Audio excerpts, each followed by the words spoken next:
Huddle na po kayo, Golden Wings. Sabi ng nanay sa kanyang anak, anak, huwag mong sayangin ang blank mo. Dalawa pa po ito. Ano kaya to?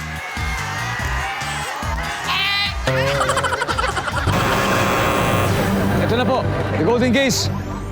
Sabi ng nanay sa kanyang anak, anak, huwag mong sayangin ang blank mo. Gamit sa pag-aaral. Gamit sa pag-aaral, Lola Melon? Gamot. Gamot. Lola Amparo? Huwag mo sayangin lang. Pagbabiyahe mo, patungo abroad, something like that. Huwag mong sayangin ang pagbabiyahe. Wala. Okay, Lola Monique, isang tamang sagot lang ha. Sabi ng nanay sa kanya, anak, huwag mong sayangin ang blank.